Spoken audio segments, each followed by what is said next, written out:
Welcome back to Tang Talk, my podcast where we talk about anything and everything all at the same time. And I'm back with my best friend, Ariana. And I want to start the conversation with talking about independent education. We're going to talk about hair and then connect it through all of the, outskirts of everything that, these web links that connect to hair and how we have these conversations, right? So being an independent educator in the beginning was very, very different, right, Ariana? Yes. I remember back in 2012, 13, 14, you don't really see much of it. No, you were Probably the only one. the only one, yeah. Right? Because at the time, you have to be with a company. Yeah. And do you remember how everybody looked at me at the time, being on YouTube? There was a lot of judgment going on. I witnessed it when we weren't together with people who would try to, pick you apart. And it's, so strange. They would say the most horrible things, I'm sure, right? And you hear it all because they don't say it in front of my face. No. But then I'll have people tell me what people say behind my back, which was very interesting because at the time you really have to be with a hair company to be an educator, right? To seem valid. But YouTube was that platform. YouTube was that platform that I utilized to share a lot of techniques and education for free. Yes. And there was no sponsorships for hairstylists. No. I did everything for free. Even when I try to reach out to brands to support me or anything like that, if I tried, they just ignore you. They reject you. And I was like, well, whatever. I'm doing it for free anyway. And I promoted products for free. Oh, yeah. All the time. All the time. Yeah. And I didn't even do it to promote the product. I promote it because it was technique, and also I liked the product. Yeah, you were sharing. I was sharing. Yeah, it was being genuine. I wasn't trying to get paid for it. But I remember someone reaching out to me. A lot of my friends who are makeup artists on YouTube or fitness instructors on YouTube, they got compensation, and I was like, and they said, "Guy, you need to say something about it, because it's not fair." Yeah, you were doing so much work, and I remember there were times where I'd go and try to purchase the thing that you talked about and it'd be sold out because people were watching you and then going and purchasing it, and that's. And they would tell me, don't let them take advantage of you like that. And they don't even know why the products were selling. They didn't even realize it came from me. The companies didn't realize it. They think, oh, the products were just so great, it's sold on its own. But it's actually, because people are learning how to utilize it through my YouTube channel. And the difficult part is because I don't do that. I hate asking for money. No, yeah. It feels it's awkward. Not you. Yeah. Have you noticed that? Even when we try to ask our clients it's not why for you're money, doing it. That. It's just we do things for fun, yeah. And that's where it's hard for us, right? It's like when we're done with a service, yeah, and then you say, "Oh, that would be $100, that'll be $200," and it's always awkward. It's always awkward. It's we are again, we're business. We own a business, but we're like, but this is where this is where everybody wants us to do their hair for free. Yeah. And that's the hard part because we still, logically, you still have bills to pay, and you did take 2 or 3 or 4 hours to do someone's hair. Day. Yeah. Or your whole day. Yeah. And you still spend money on the products, but we still constantly, get used. I wonder if that goes to, in our head where because we aren't taken seriously as a career, that we mentally somewhere don't take ourselves seriously. You know what I mean? Well, I know for me it's also cultural because I know as an Asian person, you don't do that. You don't ask for money. No. Right? And sometimes we even fight to pay the bill. We rather pay it than let you pay it. Yeah. So we want to make sure that we make everyone's lives comfortable, and we'll make ourselves uncomfortable to make others comfortable. Yeah. So we never want a situation to feel awkward. Yeah. So I know that's culturally, I wasn't raised to ask for things. To demand. No. Culturally, I was raised to work hard. Yeah. And if it comes to you, it's because you earned it. You have to work hard for it. That's how my parents raised me. Same. And so that's why, and you know what a lot of people don't know is that you're mixed. Oh, yeah. Can you share with us your... Oh, yeah. My mom is white. She's from the U.S. My dad is from Mexico. And so I'm a little hybrid. Hybrid? Yeah. So you're multicultural. Yeah. You experienced I was raised in a very Hispanic household. Even though I am mixed, I was raised culturally very... Whenever I would identify as more Mexican. Right. Because of the way I was raised. And would you say you're more family oriented from that culture versus? Yeah, I would say that. And I don't know if that's purely just tied to culture or just the dynamic of like the household? And that goes back to, like for me, culturally, sometimes it's hard for us to ask for money. And so when someone says you have to ask for money because they're taking advantage of you, so then when I tried, I was like, I kind of shrink a little bit. I was like, so I promoted your product. Maybe pay me or something. But they wouldn't. They wouldn't. And then I shrank away. So then what happens was everyone else got paid. So when independent education blew up, and all of a sudden everyone became an educator. Well, they all assumed that you were being paid. Yeah, they all thought I got paid. And they still thought I got paid. I'm like, you were paying me, you were paying the models, you were paying the photographer, you were paying everybody. But no one was paying me. And no one was paying you. And no one was considering the fact that all the time, because we were doing this, on our weekends, on our days Day off. offs. Yeah. And it's a lot of work. It's not just it's not like you're in the salon doing a client. These were full days. People don't understand that history. They think like, oh, Guy Tang just come out of nowhere and now look at him. I was like, no, that's not how it worked. You've been an educator for a very long time. Very long time. Because I was an educator before I did independent education. Yes. I was an educator for another hair company, and that was a different time. And this is something I feel like is very important, is that you have to be educated to educate, right? Because if you aren't educated and you're educating people, and when I say educated, I mean like experience. Yeah. You have to be experienced in what you're talking about. Exactly. Because I don't have enough education in your culture to tell you about your culture. Yeah. But you can educate me through your experience, what's like to be mixed and Mexican and Irish, and you're not Asian, so you can't really say, but you might have friends who are Asian. I mean, my daughter. Your daughter, who's half. Yeah. And that's a huge conversation to have, and that's why, like with me connecting with you, sharing my experience as an Asian man, it's amazing to gain that knowledge from you and to see the things that you've gone through and the things that you're changing with your own actions. And I think that's really cool. Yes. And it took me a long time before, I got paid for anything. Yeah. And still it's a struggle. And that's why, like, even when we do these shows, people don't realize I don't get paid to do hair shows. I don't. No one knows. But you know what they think I do? They think like, oh, he must get paid millions and thousands to fly out here to teach us. I was like, no, everything is more of like, if you support me, if you buy my product, if you watch my YouTube videos, you can support me in that way. Yes. But in other words, it's free. Yeah. I don't get paid for it. And what's interesting is you have a lot of people come through and say, well, if Guy Tang is getting paid this much, then I need to get paid that much too. Start demanding. And they don't realize some of these companies that I've worked with, they've never really paid me. Or even when they tried, it was like, here's $50. Yeah. Well, I mean, I remember many times where you would take whatever you made and you put it right back into doing more videos. Like it's not like that paid a bill for you. No. That just continued you putting videos out there to share and help everybody else. Because it's passion. A lot of times when we believe in something, we do things for free because we believe in things, right? Some things are spiritual, some things are personal.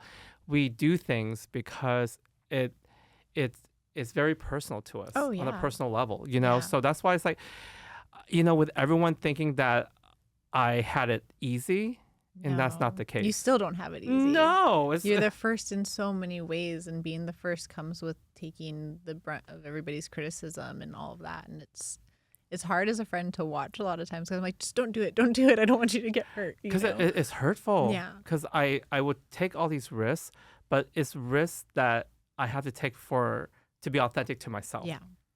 But the thing is, so many people take risks because they want to do it for Instagram followers or clout or likes or whatever, engagement. Yeah. And that's not why I teach or educate, why I do these things and share, is because it's something that I want to share with someone about my passion and what I believe in. So with that being said, I wrote out a whole bunch of stuff that I want to make sure I cover with you throughout this whole process. And, because I was like saying, like, I had to keep track of everything, because with Ariana, we get off track. We talk about everything, and then we just, forget Sometimes we find our way back. Sometimes. Yeah, sometimes, right? And people considered me a rebel.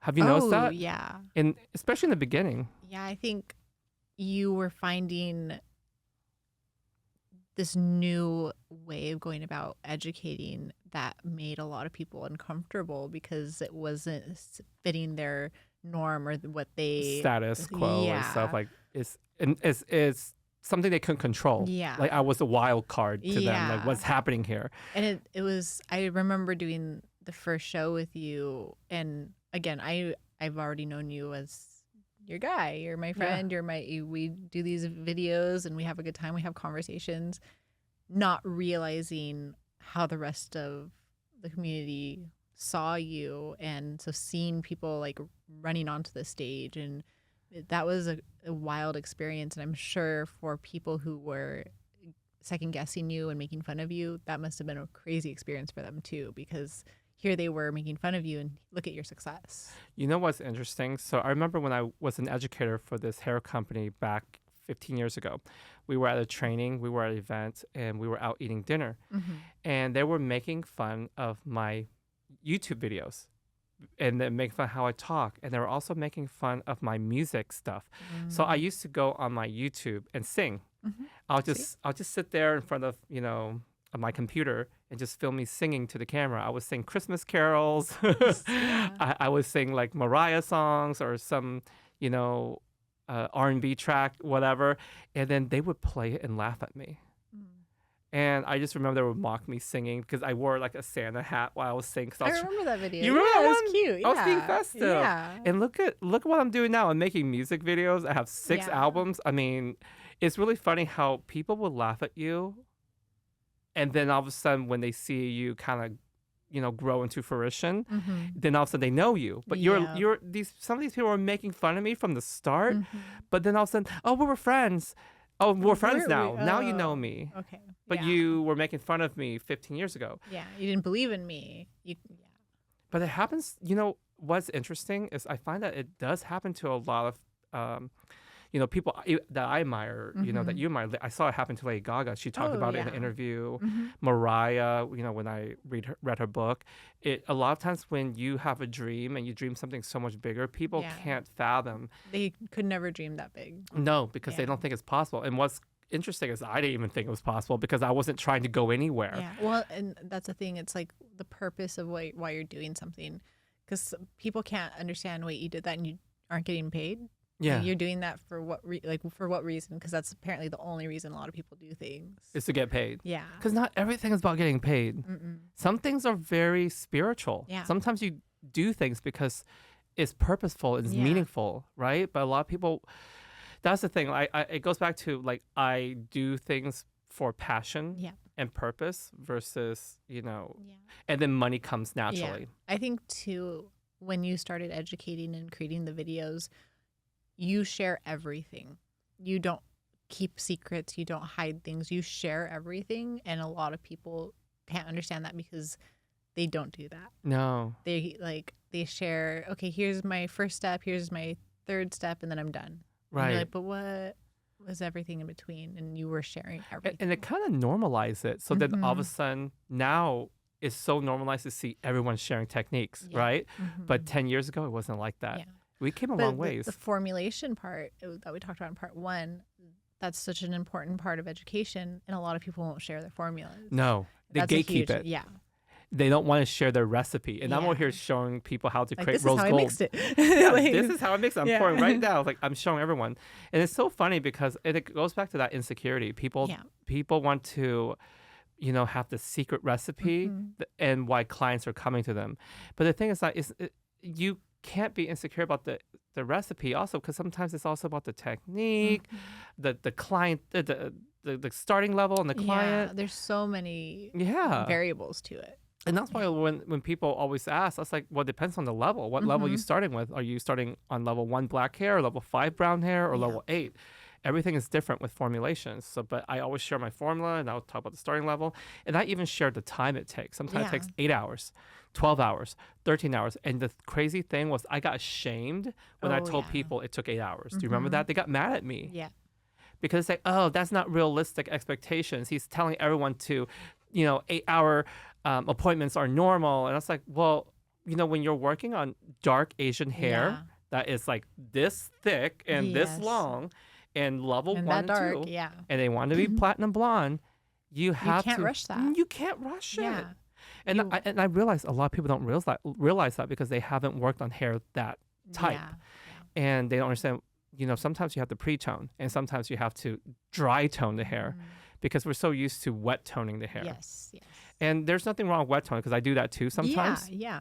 But there's a time and place to also do dry toning. Well, and depending on what that canvas is, and if you have somebody who needs that extra pigmentation, like you have to take the steps to make sure that the color is going to last. And that's something like social media. It's really hard because they see a picture and a client will see a picture and it's like, yeah, but what does that look like 10 washes from now? What is that? You know what I mean? Like, it goes back to the longevity of the color because if you tone the hair wet, it's diluted with water. Exactly. The water molecules are gonna occupy the space in the hair shaft. Yes. And then you rinse it off in 5 minutes. It's not gonna last. But if you dry the hair and you apply it and you process it for a full 20, 25 minutes, it's gonna last longer. Yeah. And that's why when a lot of people say, that's gonna fade. And I was like, it's understand what you want it to fade into. Yes. Because even when a tone fades, it doesn't fade back to the raw tone. No, It still leaves a tone to the hair. Like, for example, 9RG Rose Gold, yes, the pink tone fades off, but it leaves a beige blonde tone. You're not back to yellow, raw yellow hair. You have a beige blonde tone. Exactly. And being a brand creator, what's very interesting is how you've seen this, right? How everyone blames me for everything that's not in my control.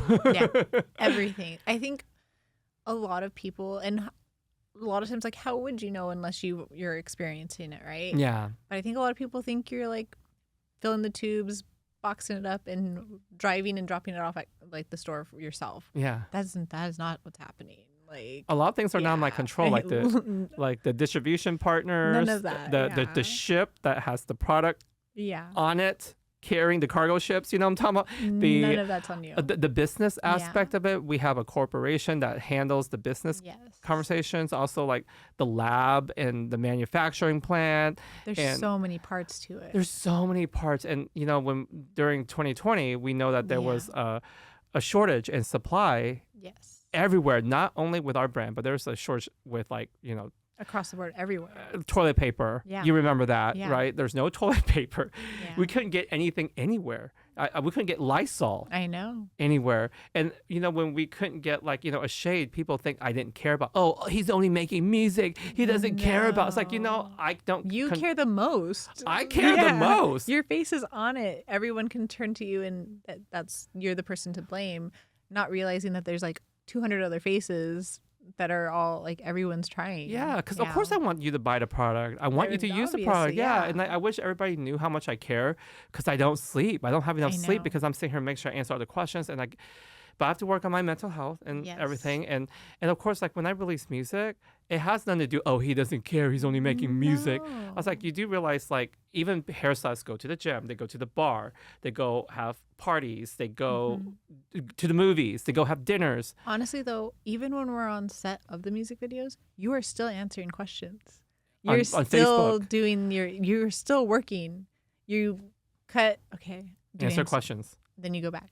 You're not, it's not like you're just hanging out. But the thing is, people don't even realize, so while everyone's going to the bar on Friday nights, I'm in the studio recording a song. Yeah. So while everyone's partying Saturday and going to the movies, I am recording a song after I got done with a client. Exactly. After I got done filming a YouTube tutorial. Yeah. I think that I earn the right to record songs. Yes. And I learned to play guitar. Is that okay? Yeah. Is that okay that I eat, sleep, and do music too? Yeah. And it's so crazy that people think that we can't do multiple things. And I talk about this multiple times because I keep getting DMs, crazy comments when people laugh at me. But the people that laugh at me, I always want to tell them, what else do you do? Exactly. You're a mom. You also you go through their page and you'll see that they have all these quotes. And it's like you quote all these things that are positive, but you're being so negative towards me. But I realize something. They're projecting because they see me enjoying doing what I love. And sometimes it bothers people because I prioritize my stuff. Sometimes they don't realize like instead of, and not to say that there's anything wrong with partying and drinking, because you could do that. It's You just deserve. not what you choose to do. It's all what you Yeah. choose to do. I choose to make music. Mm-hmm. And if I put my music out there, it does not take away from me doing hair. They both can be on my page and live on the same page. I shouldn't have to divide my Instagram pages.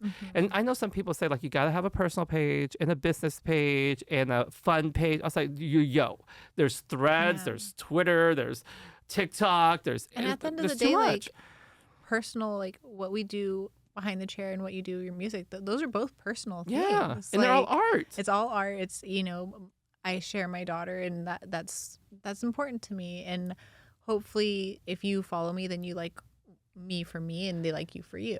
Yes. And that's the thing. A lot of people think it's a bad business decision that you do all this, you do the most, and they think you should stay in the box. I actually saw a post where someone say you need to stick to one niche. I saw a post that someone said you got to find what you like, and they told you to stick to it. And I said, I don't really agree with that. Yeah.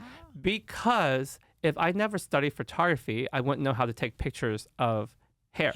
If I didn't understand lighting, I wouldn't understand how to create the right lighting to take pictures of the hair. If I didn't understand perms, I wouldn't understand a lot of curls. Yeah. If I didn't cut hair, I wouldn't understand how important it is to color the hair in the placement. It's like building the house to paint the house. It's understanding the construction so you could decorate. That it's understanding all of that, and that's why It's all linked. It's all linked together, and people always make you choose one thing, and I'm just so sick of it. It's so annoying. And for anyone who's watching, you do not have to choose. You can do multiple things. If you want to have an ice cream shop, be a hairstylist, be a dancer at night, be a model on monthly, and life's too short life to is not too enjoy. short. Because we enjoy multiple things. We're not just, our job is not our identity. You sent me an interesting video about how, and it was a parenting thing about how you shouldn't continue to like ask kids like, what do you want to be when you grow up? Because that puts in your head like, oh, what I do as a career is who I am as like my person. And what do you want to be when you grow up? And that's what happens. It conditions the child's mind to believe that their job is their identity. And this is where I didn't know what I want to be when I grow up, because they used to ask me that in school. I said, I don't know. Yeah, and you get this pressure, that's hard. And then everyone tells you that, no, you need to do this because this is what makes money. You need don't do that because that's not respected. Yeah. So then like you were shamed for choosing the path of doing hair. Yeah. So then once you do hair, then they shame you for wanting to do multiple things in your lifetime. And I'm here in my 40s. I was like, look, I'm almost, heading up to my 50s and to my 60s soon, because time goes by fast. We saw how 2020 just breezed. Yes. And you know what happens? All of a sudden, I don't want to be 60, 70, and 80 years old being bitter. I said, all these kids are being singers, dancers, and hairstylists now. Back in my day, I just had to stick to what I do. And I was like, I don't want to be that person. No. Because I'm going to be like, you know what? Be resentful? No. No, I'm not going to be resentful because I was like, I done did it. I'm 70 and I did it. And we'll be watching the videos. I'll be watching the music videos. Looking at the pictures. Those are my 8-pack abs and that tell me it's over video. You'll probably still have them though. I will keep working out. Yeah. I would go to the grave with my abs. Yes. I believe it 100%. You believe like, it? Can you oil them down? Oil them down, But seriously though, I talk about this all the time, and people are probably like, God, stop talking about. But this is my life. Yeah. I see these comments, and what I realize is I'll get these comments that come in and they say they find it inspirational that I'm able to live multiple dreams and do these things because they. A lot of people who are hairstylists are also musicians. Yeah. They play in the band, they're it, guitarists, and it normalizes that it's okay to do other things and they don't have to feel shame for it. Yeah. Like one of my collaborators and friend, Keon, who is known as Story now, he's my rapper that's featured in many, many of my songs. Many, Give Me What I Want, No Means No music video. He's a dear friend of mine. He is also a rapper and a writer. He writes all of his lyrics to his raps in less than 20 minutes. I literally watch him wrote it in the studio.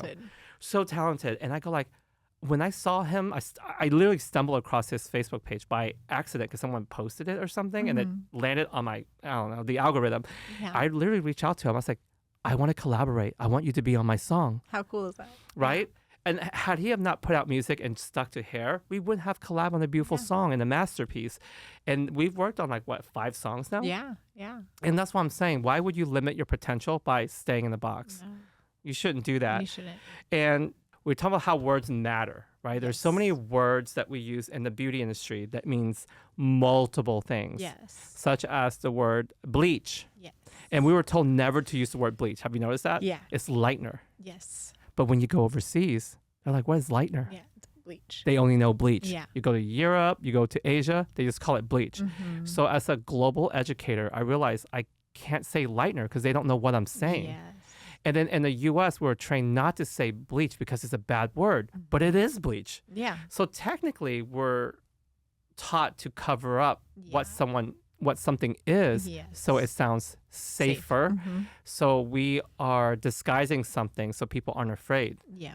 because there's a stigma that comes with the word bleach. Bleach. Yes. Because people think it's a negative term, Mm-hmm. which is very interesting because this goes into how a lot of words have dual meaning. Yeah. And so we have to know our audience when we travel the world to educate, It's true. Yeah. You don't want to say the wrong thing because I'm like, wait, what? What? especially online. Oh my gosh. So yeah. when you see how hairstylists are correcting other hairstyles from Europe or Asia, it's like, Yes. yeah, but you don't But realize. that's not. Yeah. And also, a lot of people don't realize that only in the U.S. you have to be a licensed hairstylist. Mhm. I mean, they have different every programs. Yeah, different. They have different programs, and the way we do it, and even in every state is different now. Yeah. You know, so it's being receptive to like Understanding yeah. like different laws in different cities, Yes. states, countries that you go to, Yes. because some countries don't have those laws, and Yeah. we have to understand that, and it is what it is. Yeah. And for us, all we know is that we shouldn't feel threatened if someone have No. because people nail techs, they're able to have access to licensed Yeah. products. Yes. So a lot of I noticed that many of my clients who are actually nail techs, they go buy my products, and because they won't buy it from me, Yeah. they'll buy it from Cosmoprof or whatever because they have the license, but I can't get mad at them for it No. because they still come to me to get their hair done. Yeah. And remember, just because you have the recipe doesn't mean you know what to do with it. Like, you could give me like a carrot Oh yeah. and soy sauce in a pan, and I'd be like, No. I don't know what to do with a Yeah. stove. I don't even know how to turn on my stove. I don't even know, like, where do I start? Dude, am I supposed to put oil in this? I was like, Yeah. I don't know. The only way I know how to cook my food is through hot pot and Korean Right. barbecue. And that's what I'm saying. It's like they may have access to the product somehow, some way, somewhere, but they can never replicate art. Yeah. Art is how you create it and what you see in your And head. I think that's part of like the whole thing about you being a rebel and going on YouTube and putting every step out there is a lot of people are like, oh my God, our clients can watch this. They're going to know how to do. I'm like, no, yeah. that's not how, it's not how it works. And- Like, And also, our clients, they're attracted to our confidence. yeah. When we start getting insecure is kind of unattractive to a lot Yeah, of yeah. people. And I know that we all have insecurities, but you still got to have confidence in that insecurity because that's where the attraction comes in. It's like when you own it. Yes. It's like, I have this scar on my back. I said, I have this scar on my back. Do you want to see it? I'm very insecure about it. Yeah, but I'm like Yeah. literally being so secure of my scars and my issues and not letting it defeat me, And there's another word that bothers people, which is toner. Oh, yeah, yeah. Oh my gosh. So I had this video that kind of went a little bit viral. I posted that I tone my client's hair. And they said, that's going to fade out. And it's not going to last. After one wash, it's gone. And I was like, okay, do you not understand what I did? I used an express toner that I Yeah. created. It's very, very pigmented. Yeah. We know that. Amazing. Yeah. And if you leave it on for 20 minutes, it's going to be very pigmented. And they just assume that toner is disguising like a mistake. An issue. Yeah. An issue. And I was like, no, a toner is a demi-permanent color. It could be permanent color. It could be a direct dye. It means you're toning the hair. Yeah. It means that after you bleach or lighten the hair, Yes. it's raw, so there's no tone. So now you're either adding in beige, pearl, iridescent, ash, warmth. golden. Yeah. So what type of blonde tone do you want? So when we're toning the hair, we're actually adding a tone to the hair. Yes. We're not fixing a mistake. And I'm like, God, I literally went on this whole argument with everybody on TikTok, and I'm like, I can't. No. I did all these respond videos because they were just like saying, he messes up, I wouldn't pay for that. And I was like, I literally show you how to correct the hair, because sometimes when you bleach the hair, it's like platinum here and yellow here. I say add gold here, express tone of hair, and to rebalance the level out. Yeah. And I said, and then put pearl here. So then layer pearl on top of the gold, and now it's all even. And it's amazing because you're sharing a situation that we've all encountered For free. for free, the solution and the end result. Like you've helped us as long as we understand what you're, But they think I was covering up a mistake. yeah. And this is where I want to take that stigma off of the word toner, because for years we were told to call it glaze and top coat. But sometimes people don't know what that means. That's more of like a disguise just to make it sound better. Yeah. Because when they think of glaze, they think of the gloss. Or we even say gloss. Yeah. Because it sounds more commercial. But we have to realize it is what it is. It's toning the hair. Yes. And a toner doesn't have to be a product that says it tones. It can be permanent, demi, or any category. And I want to dispel all the stereotypes regarding the word toner.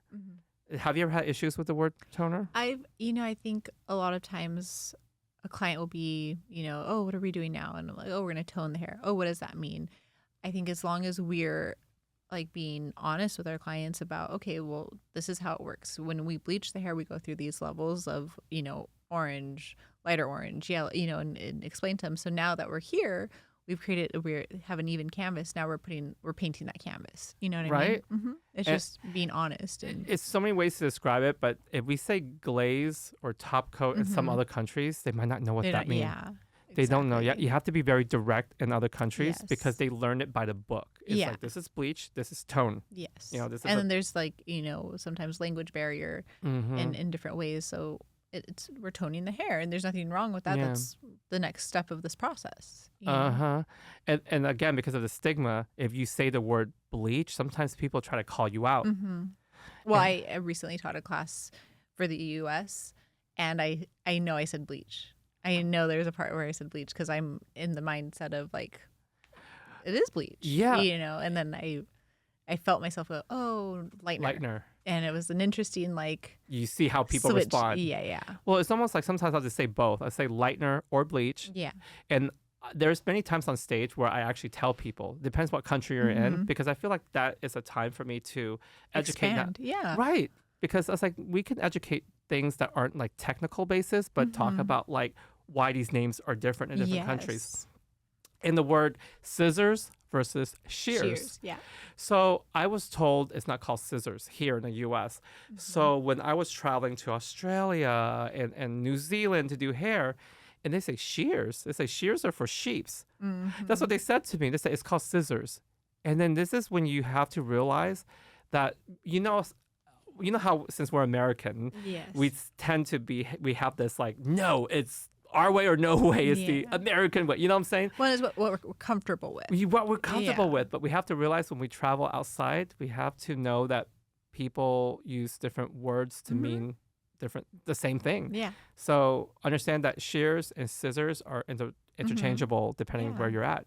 And just being open-minded to it. And not shame people for it. Yeah. Because that's what they do. They go online and shame you. It's not shears, it's scissors. It's not scissors, it's shears. It's not bleach, it's lightener. It's like, it doesn't really matter. At the end of the day, the purpose of it is, what it is. It is what it is.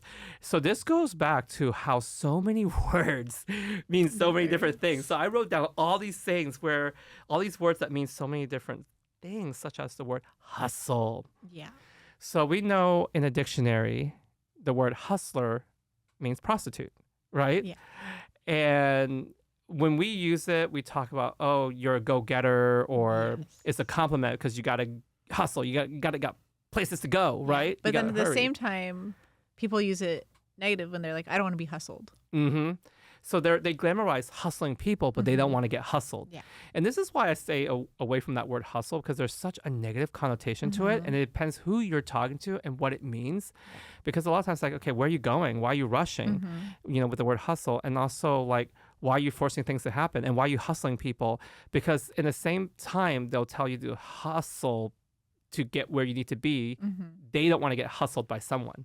Have you noticed that? Yes. And then whenever we use that word on the global scale, people Like, say, wait, wait, you're a what? prostitute? Wait, what? Yeah, And not that there's you're- anything wrong with that, yeah. but, you know, because But it doesn't make sense in the conversation. yeah, for it's sure. like, you know, we're not trying to shame anyone, but I'm just saying, like, Yeah. but people will misinterpret the word through textbook dictionary. Yeah. So knowing that is knowing that the word doesn't apply to everyone, that when you're an educator and you speak on a global scale, the way we, you know, what's it called? Well, Phonetics? even just like a social media. Phonetics. Yeah, yeah. Or not fanatics, Yeah, phonetics. But social media bringing the world and making it so much smaller, and with the hair bestie community, everyone being able to talk to each other. It's like if someone says shears and someone says scissors, understanding like, oh, cool, okay, I know where you're from. Exactly. And then we go into the word gay. Oh, yeah. Okay, so gay is also a name. We've met hair besties and people. It's like, my name's gay, Mm-hmm. right? So then we also know gay means happy, Mm-hmm. right? Yep. And we also know I'm gay.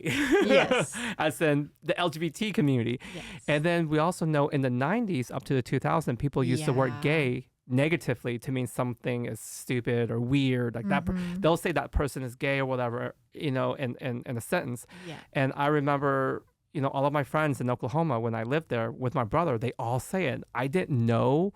I just said whatever they said because that's It was just so normalized. it was so normalized. So normalized. I got called out for it. And from my friend, they said, why do you say that? You're gay. I said, oh my God, I didn't even realize I just said that. I said, oh my gosh. And then I learned immediately how hurtful that is. And Mhm. because you don't realize your societal, environmental conditioning. And that's why you know, I have grace with people and I try to understand where people are coming from, because sometimes due to where they live, they might not have a lot of exposure to Mhm. different cultures and what words can mean. Yes. And sometimes people are just very hateful and they use that word negatively. And so that's why understanding that words do hurt. Yeah. Words have power. Words have power. And Mm-hmm. people think they don't. I run across these TikTok videos of people saying, like, it doesn't matter. Stop being so sensitive. And I said, well, and then you know what I try to do? I try to find ways to push their buttons now. I said, okay, so you didn't like that, did you? Mm-hmm. So, see, words have power. Like I know I grew up with the whole sticks and stones break my bones, but words can never hurt me Mhm. thing. Oh, yeah. And it's like, ooh, that's toxic. What? Yeah, because now I'm like, okay, so do I feel? I don't know. It's interesting. Yeah, there's a lot of things I don't like hit two birds with one stone. I said, why do you Yeah. gotta, you know, hit two birds with one stone? Yeah. You know, do you get what I'm Like, saying? why are we hitting birds? Why are we hitting birds? It's like, Yeah. you know, there's so many words that I was like, wait, where did this come from? Yeah. You know, but words do have power, especially Mhm. when you're young and you're a child. And if you say things that hurt their feelings, it sticks with them Yeah. forever. Mhm.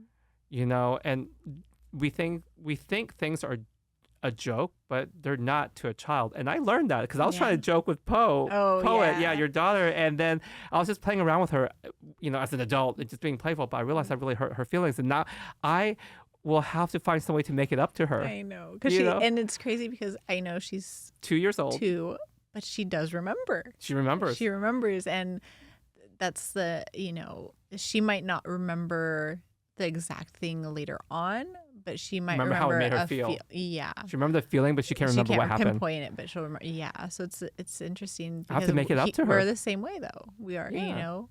Words Yeah. do have power, Yeah. so much, and the toxic sticks and stones, no. No. Okay, the word bitch. Yeah. Okay, so we know, I remember growing up in the 90s, when you call anyone a bitch, that is very personal attack on them. Yeah. And then all of a sudden, heading up to the 2000s, it became empowering. Mm-hmm. Like, I know I'm that bitch. Yeah. It's yeah. like, hey, bitch. Yeah. You know, and everyone's calling each other bitches now. Yes. You know, these are my bitches over here. You know what I'm talking about, Yeah, right? yeah. It became normalized where it didn't have that power it once had in the 80s and 90s to hurt someone with those Yeah. words. And it's like, it's interesting how people go around saying it, but then you would never say that to someone you respect or your mom or something. And also because it's so normalized to say it, and then you'll say it to the wrong person, maybe someone who is very insecure with their masculinity, and you call them a bitch, they would get so offended. Have you seen that happen? Yeah. Yeah. Yeah. I mean, what's your take on that word? I don't think you've ever referred to me with that word. And I think it's funny because, again, it goes back to like the dynamic of the relationship too. And it's like, oh, like I know it can be a playful word, and I've heard other people use it, but there's like I don't use it, and I don't know why. You're never profane. You've never. Yeah, I don't really hear you cuss. I think you accidentally cussed by accident one time. I've slipped a few times. You slipped. It was just a little slip.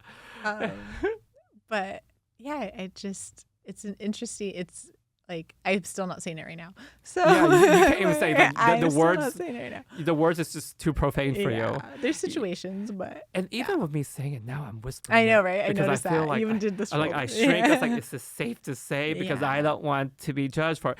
Because I don't like to say it because the root of the word is very.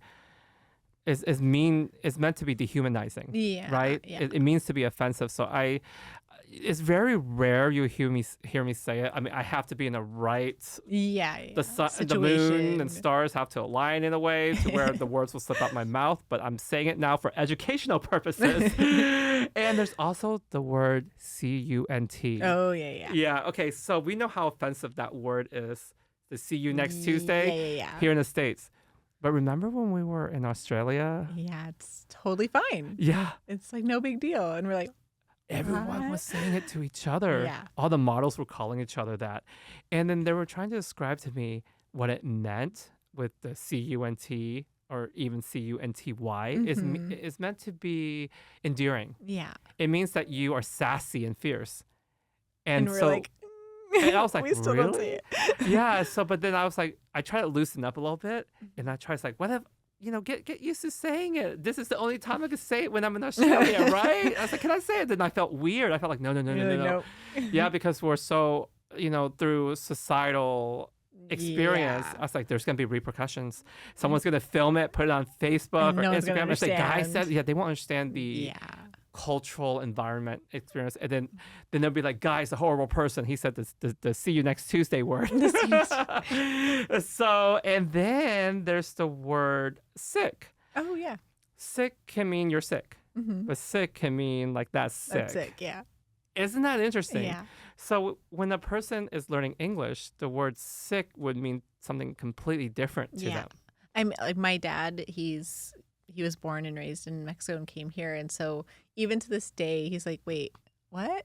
Like, but that's not like, and he's trying to like catch up with like different words and how they've changed throughout time because he's like, I don't understand. What's it called? Like vernacular? Was it like a urban dictionary? Yeah. Oh my, I don't understand a lot of things that like, people I have younger now. clients and I'm like, I feel like I need like a translator to explain to me what the sentence was. I was like, I have no idea. Well, it's social media language. Yeah. It's shortening things because like they only allow so many words inside of a comment. So they use the word mid now to describe someone that's middle or mediocre or something like that. So that's mid. And I'm just like, whoosh, like Yeah, because the word mediocre or it's too long. Yeah, so you just say it's mid. Wild. Just 3 letters. Yeah. And then if you do that and then layer on all these other double meaning words, right? it could get so lost. And there is the word bad. Yeah. Bad means good. Yeah. Like that's bad. That's bad, yeah. Or badass. Or you're a badass. Yeah. Right? But then ass is a bad word. Bad is a bad word. So bad means good. And it's great. And you put bad ass together, it means good. It is so interesting because like, I have heard words that got misunderstood. Because I remember when we first got my dog, who is a Pekingese. Her name is Ban Mi, which is so cute. I know, right? Because it's a Vietnamese word. And so I call her Ban Mi. And then I remember our breeder, the lady would say to Almar, my husband, that name is stupid cute in a text message to Almar. Almar got so offended. He showed me. He's like, can you believe she said our name is stupid cute? What's that even mean? So she thinks it's stupid and she tries to play it off as cute. Oh. And he was so serious. And I said, no, Almar, stupid cute means it's so cute. Yeah. It's so cute that it's just stupid cute. And he's like, no, I'm still upset. Well, because he is from the Philippines. Yeah. So when he learned these words, stupid means stupid. Yeah. So there's no other way around it. And then I had to tell him it means something else. He said, oh.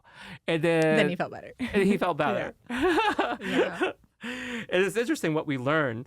So then there's the word, oh, okay, I always bring up this word. This word makes me twitch a little bit. Exotic. Oh, I yeah, it's a big know. one. It's a very sensitive one for me. It's a the word is meant usually to be Compliment. a compliment, but unless you experience what it feels like to be othered. So for Asian American, especially Asian American women who get objectified, and it just doesn't feel good because it means that you're not from around here. Yeah. Because through textbook dictionary, it means you're foreign. So it means like you don't belong. You're not American. Even though I am American, I was born here in Oklahoma, but they will say you're exotic, and I was like, okay, so you're telling me I'm foreign and that I'm not American, that I don't belong. And then in the same breath, they'll say go back to China, and they'll weaponize it. Yeah. But then at the same time, nobody wants to be called basic. But because the word exotic means you're so special and so unique. But that's where we have to understand words mean different things to different people from different cultures, because you might not be Asian. So have you ever been called exotic? I have not, but my daughter has. Your daughter, because she's part Asian. Yes. How does that make you feel as a mom? I'm trying to remember the intention, but it's very interesting in how I'm going to raise her to feel about it too. So it's complicated, definitely. So on TikTok, there's this video where this Asian guy, he's from London, and he was just talking about why are Asian Americans so sensitive? Why he was like saying how all these Americans are so sensitive to words because who cares? It's just a word. And he likes being exotic because he has an OF. And that he wants to be objectified because he gets to get him some ass and get some action.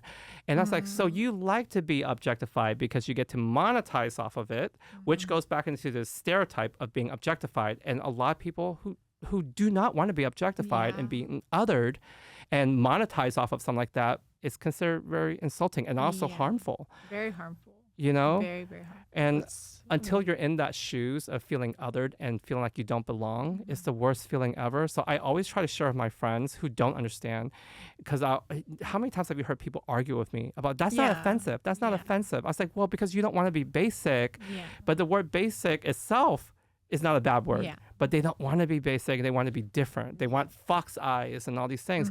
And I bring this up over and over again because as an activist and an Asian person that wants to fight for representation, this is something I constantly have to bring up because people lack awareness. And people are so toned up and they try to fight you. I say, stop arguing. You don't live this experience. Like if you want to call your fish exotic, if you want to call your food exotic, whatever, but don't call me exotic and don't walk around calling Asian women exotic. But they say, well, I know my Asian friend and she likes being called exotic. And I'll be, okay, well, show me your friend. Oh, okay, she's on OF. She's monetizing off of it. She's monetizing off of someone's fantasy. So she's, or he or her or whatever.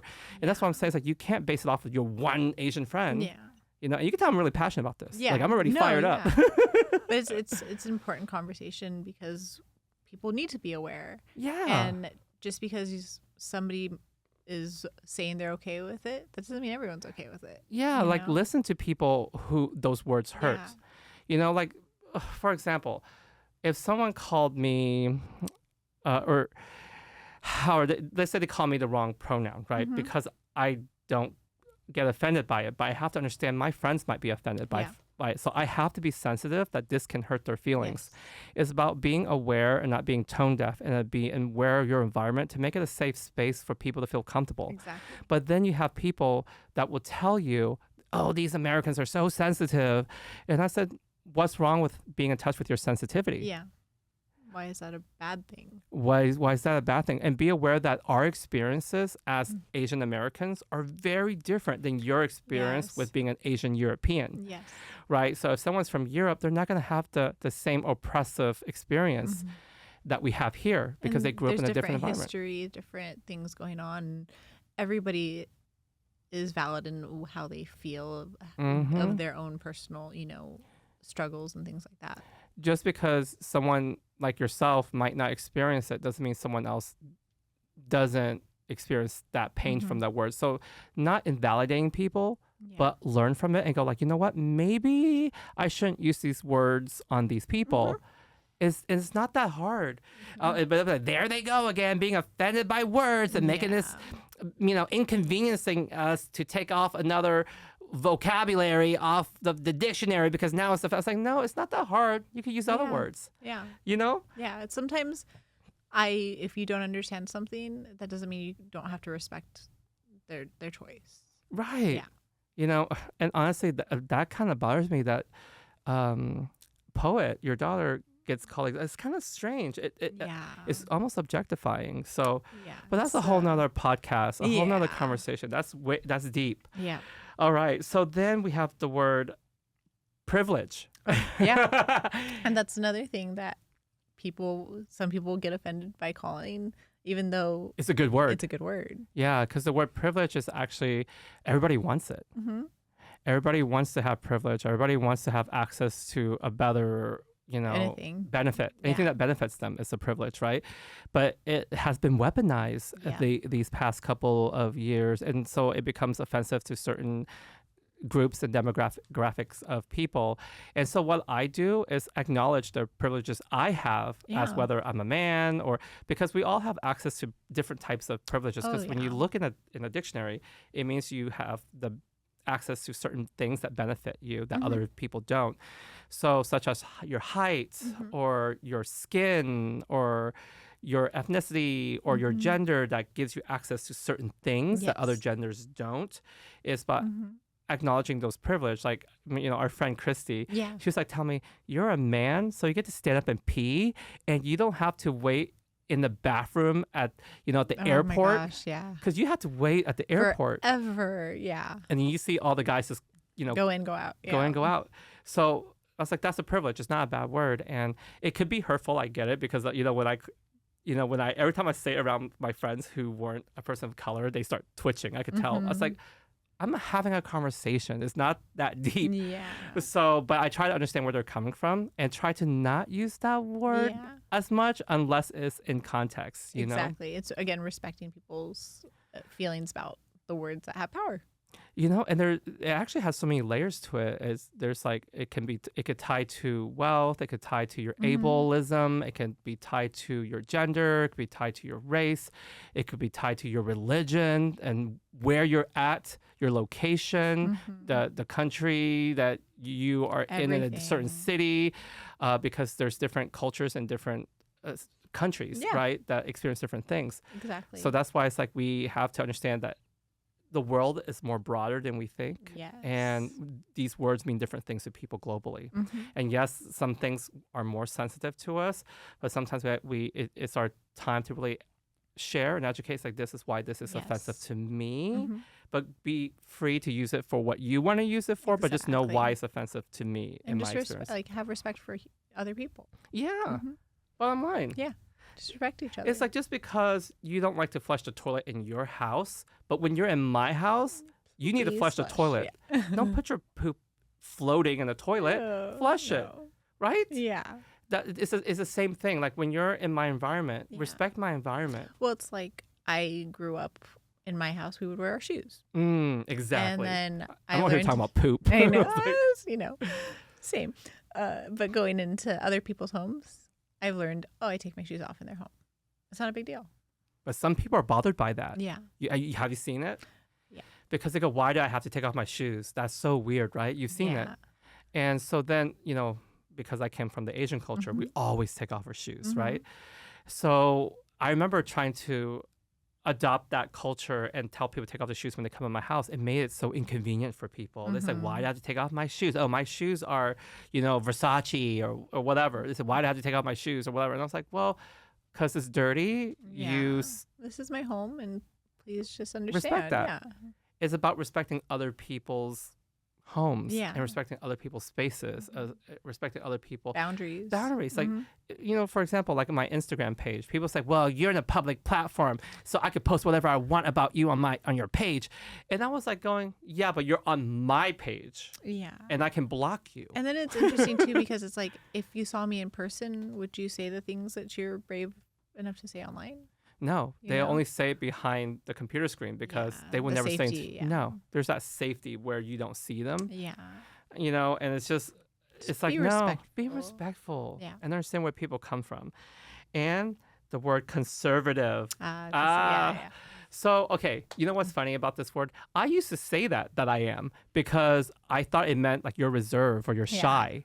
Right? You called me that many times. I always say, you're so conservative, Ariana, because you always like wear turtlenecks and long I sleeves. like turtlenecks. And I was like, you're conservative. I was like, well, that's okay. And I thought like, well, I thought I was too. But then now it means something more political. Yeah.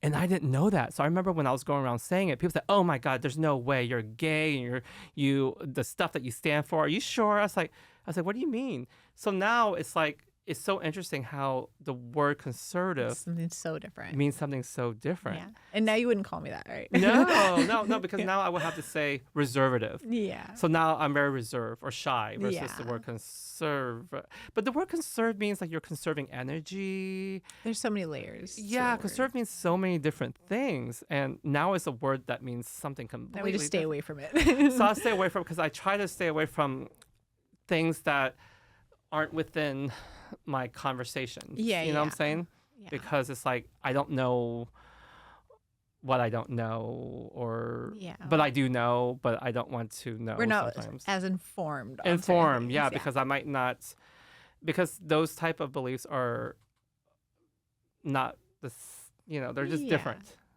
So we don't tap into that so much. Oh, there's the word woke. Oh, woke, yeah. Woke. Okay, so woke used to mean something good, right? So then now everyone used it as a weapon to describe something that is like too over the top or too extreme or something. Because I remember like 5 years ago when you hear people say it, it means like you're aware. Yeah. You're alert. You're awake. Yeah. But then now people use it to describe someone who is so like an activist who stand up for equality. And almost weaponizing people who stand up for equality. So for me, standing up for equality and human rights make me a bad person. So now you're going to call me woke? I don't get it, right? Yeah. Because I've always stand up for equality and They're humanity. using it to offend you. Yeah. I was like, it's so strange because I see how they use it online, but it's so strange because I don't see it that way. Yeah.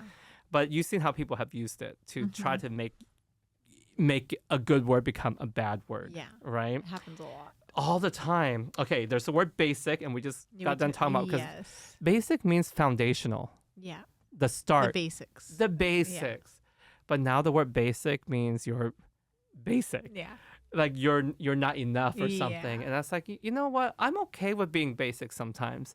Basic's nice sometimes. I don't need to be extra all the time. I have extra moments. You need energy. You gotta conserve. Conserve that. Yeah. You have to conserve. So you can be a little basic sometimes. Yes, exactly. Interesting, right? Yeah. So, and then they put these words together like basic bitch. Yeah. Yeah, like you're a basic bitch. So they're using two words. Yes. So all right. Oh, this is another word that's interesting that I had to learn when I moved to LA. That the word pop. Oh. So I'm from Oklahoma. Yeah. So we use the word pop to describe, Pepsi or Coke or Dr. Pepper or whatever. Soda pop.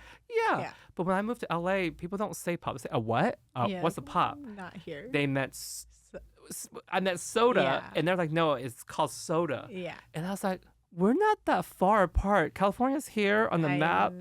And Oklahoma's here. How did the word soda pop, it's soda pop, but they got separated. We kept one part, you kept the other part. Yeah. Have you heard of the word pop before? I have. I have family from not California, so it's funny when we're all together. It's like you have y'all. Y'all. Yeah. Oh. That's not something that I ever said. But You never said y'all? No, never. So I think that was probably the second time I ever said it right now. You know what's interesting? So growing up in Oklahoma, the friends I hang around with, we all say y'all. Mm-hmm. It's normal. We're just like, how y'all doing? I was like, let me tell y'all something. Yeah. Everything was y'all. And I remember how many people made fun of me. Oh, yeah. So when I got to LA, they were laughing at me. And I remember I was trying to hang out with my cousin's friends who were all Asian, right? Mm-hmm. And you know what they call me? Guess. Guess. Go, tell me. Whitewash. Yeah. So they said to me, and I go, what's that mean? So they mean it to be hurtful. Yeah. And then, at that time, at a young age, I wanted to belong because you're a I was a kid. Oh yeah, everybody does. I want to belong. I said, what's that mean? You want to be basic. Yeah. As a teenager, you want to just be. Yes. So I had an identity crisis. I was like, who am I? Yeah. I'm from Oklahoma. And I was like, and I couldn't stop the way I talk. But what happens over time, living in LA for a long time, the y'all kind of disappeared. Yeah. But sometimes you It hear peaks, me. Yeah. I It slip. comes out, yeah. I know when you're getting a little tired too sometimes because it'll pop up more, and I'm like, oh. It'll slide. Yeah. But what's interesting is that I noticed that a lot of people find it interesting to hear it come from someone who's Asian Yes. because they're not used to seeing an Asian face saying y'all and a little bit more of an accent, an Oklahoma little accent. twang to it, A little twang. I actually had a lot of twang. Twang. A twang tang, yeah. But it's interesting because I kind of slowly, it phased out naturally. Well, and I have family they've moved to these places and now they say it, and I'm like, you never said that growing up. How are you? It's funny to hear it the opposite way because they used to say you all, and now they say y'all. And, and another interesting thing is because it's like a Southern or Midwest, accent. Yeah. Let's say we go to other countries and we're educating, and I go, "How y'all doing?" And they might not translate that well because what's y'all? Yeah. Because they didn't learn y'all. They learned how is everybody doing, right? But y'all is what we say, so we have to understand we can't say how y'all doing when we are in certain countries, and it's very interesting. I wonder though, because of like social media and all like the TikTok and everything. Maybe that's making that smaller though too. Yeah. You know what I mean? Because now they might be connecting to more people from everywhere. Especially with TikTok right now, because I don't know if you've heard of what they've been calling TikTok. They call it TikTok University.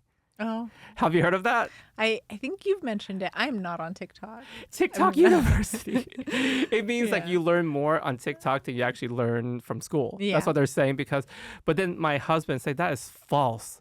He says because what you learn on there is people's opinion and their experiences, not actually learning through historical textbook. Yeah.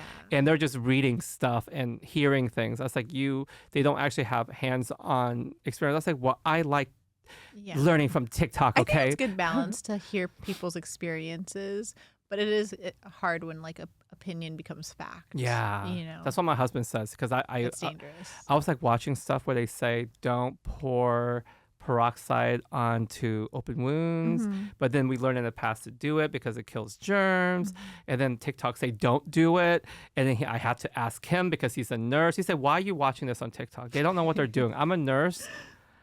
Work alongside with doctors. I'm a cancer researcher. I mean, he was saying all these things to me like that's not a fact. They don't know what, but because their video was narrated so well with pictures. Yeah. And everyone's like, oh, they were very confident. They're really confident with it, and you believe it because you believe in confidence.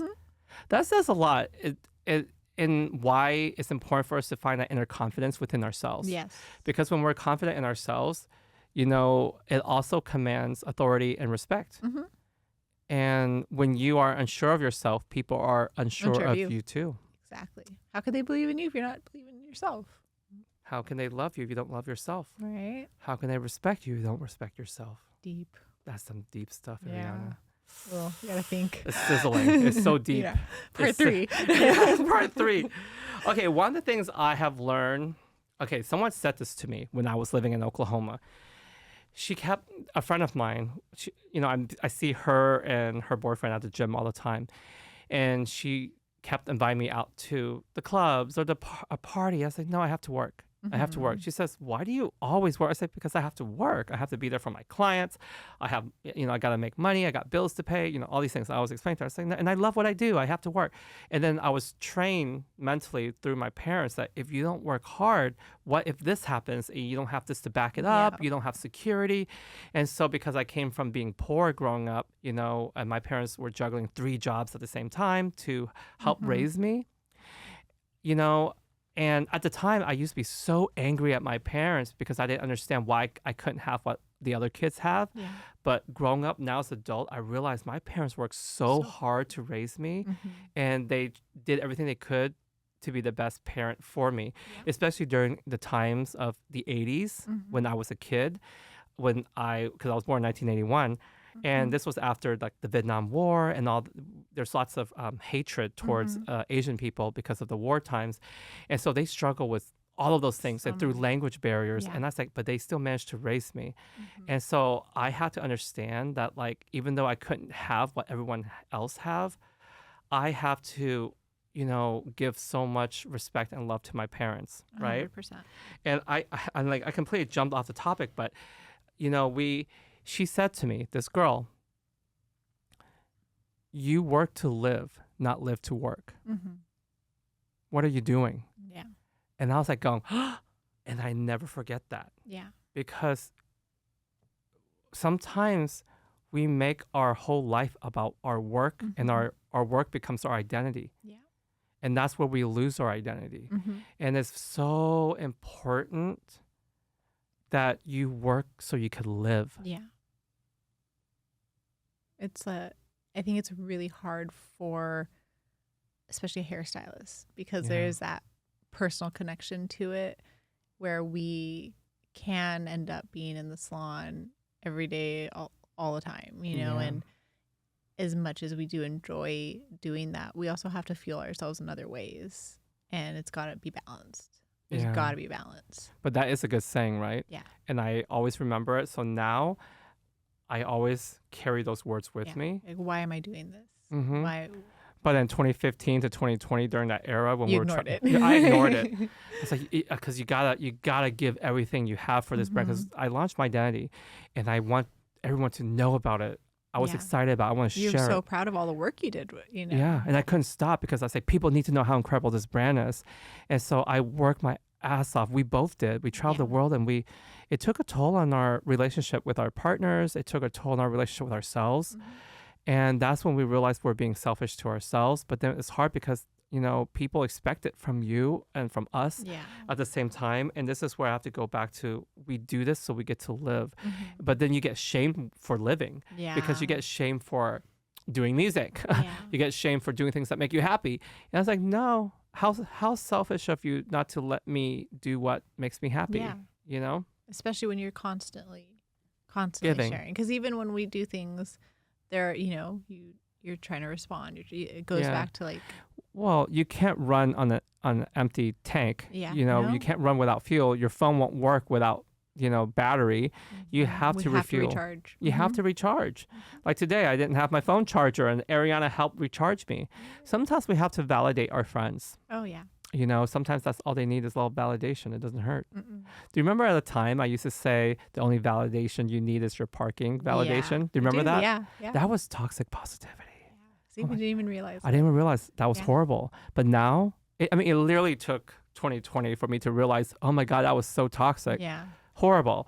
But now it's like. But we've grown. And now we validate each other all the time. Yeah. It's valid to validate people. Yeah. It is. And that's just it. And then, okay, I want to get personal here with you. Okay, you're a single mom. I'm a single mom, yes. You're a hairstylist. Tell me your struggles. It's been an interesting journey. I didn't anticipate being a single mom, but I am very glad that I have friends like you who help validate that strength in me, that know I can continue doing it. And my daughter is amazing, and she definitely fuels me waking up and doing what I have to do every day to make sure she's got everything she needs and wants. And as a parent, that's all you want to do, right? The balance is really hard, though, with working and enjoying. And that's going back to what you just said, live to work and work to live. Where's that balance?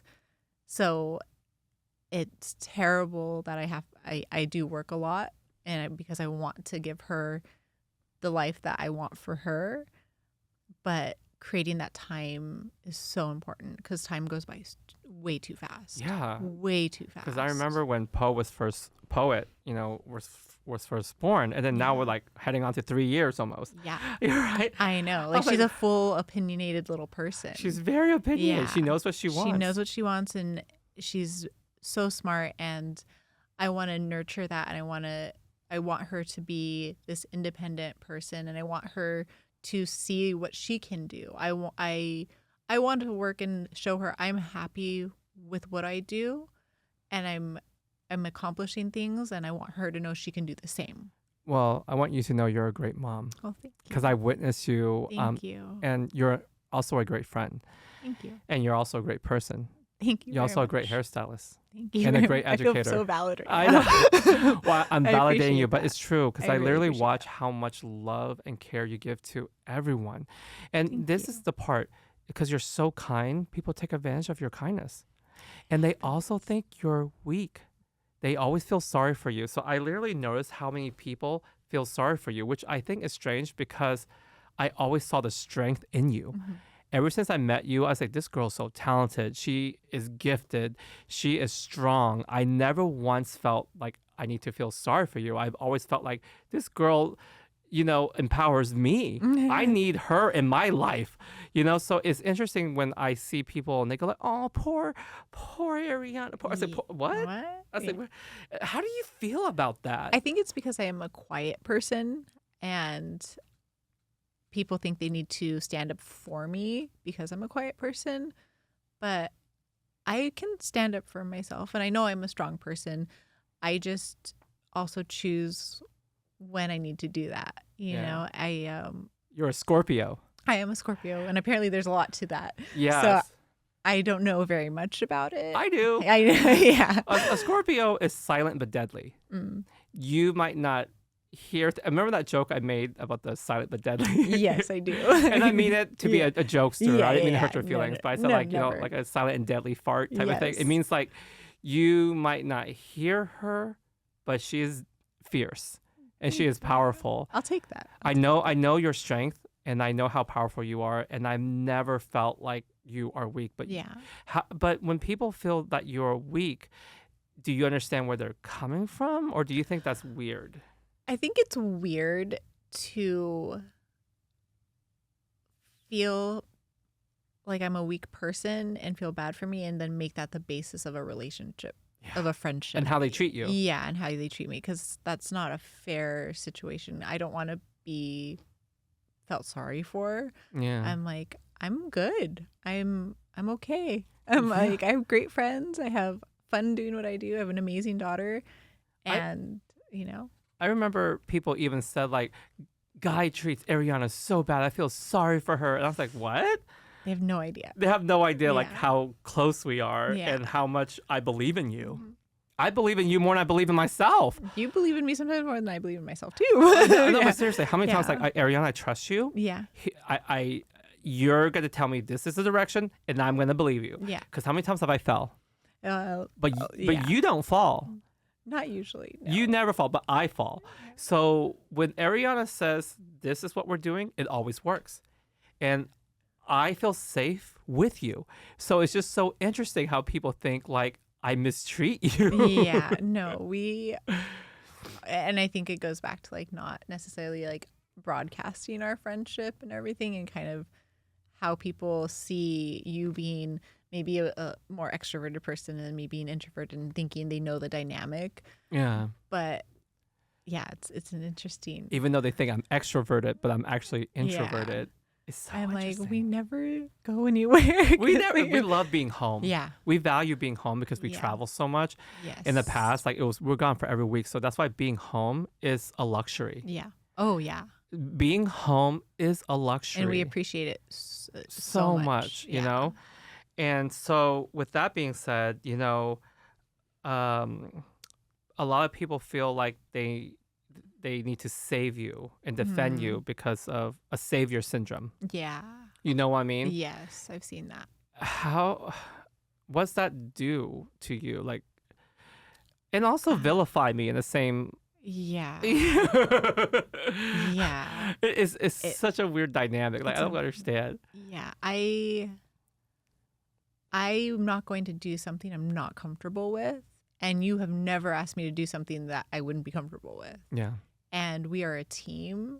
And that's how I've always viewed us, where I don't see, like, I know there is obviously like situations where like you are calling the shots, but we Yeah. are a team in Yeah. executing that. Yeah. And when we are in work mode, it's like, And this is like hair show. yeah, hair show. class. Yeah. It's like we are so in sync. Like, usually I don't need you to even tell me. I've already know where we're going with it. So it's funny that somebody might not know what's going on because we're communicating without words. Yeah, it's really interesting because I know what you're thinking Yeah. without you saying anything. Yeah. I'll look at you and then you go, yep.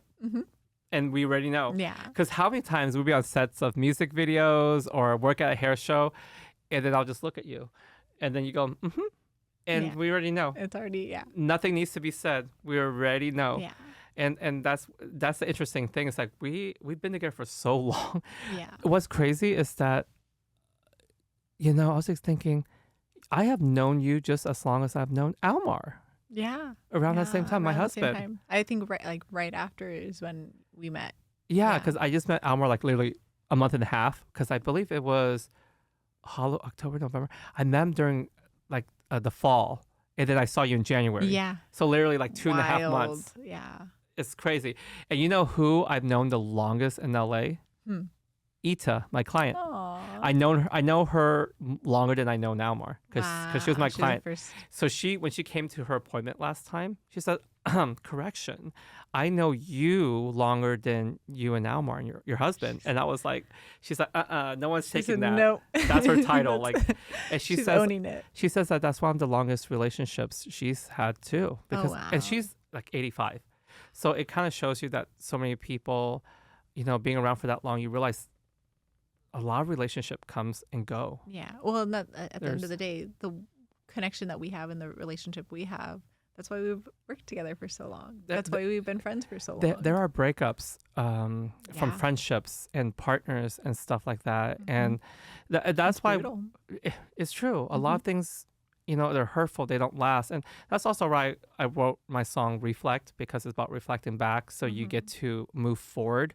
Yeah. And sometimes you have to know it's okay. Yeah. That you have to, it's okay to look back and remember that pain so you remember how strong you are. Yeah. And I think coming out of situations I've come out of recently, it's also understanding like sometimes your friendships or relationships in the situations are there for that time for a reason. And it's okay to say, okay, that chapter is closed and move forward and not be upset when you reflect and not be, it's like finding that peace and like, thank you for that. Yeah. And bye. You know me very well where I am emotionally tied and connected to a lot of stuff and I feel bad and I don't want anything to end. I want to work things out. But sometimes I have to learn to let go. Yeah. Well, and I'm the same, and we've had this conversation where again you're being a supportive friend and you're like, okay, who do I need to be for you right now? Like, am I the friend that says, okay, you're good, everything's gonna work out, or how do you want me to handle this? And I'm like, I'm the same way. I'm like, I have to give 150, otherwise I'll live with regret. And you were very respectful of that. Yeah, because the reason why is because I always want to ask what type of friend you need me to be right now, because I am all of that for you. But sometimes the other type of friend offering might not be needed at this time. Yeah. Right? Like sometimes you don't need to hear the truth right now. The brutal honesty. Sometimes you don't need to hear the brutal honesty. Sometimes you need to hear the encouragement and tenderness and support.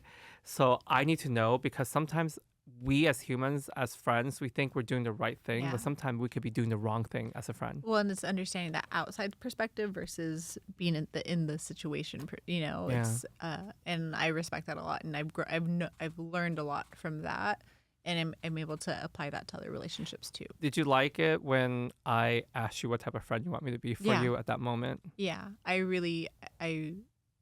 genuinely think that our friendship and you being that type of amazing friend has really guided me through a lot of situations, and I really appreciate it. Yeah, and you do the same for me.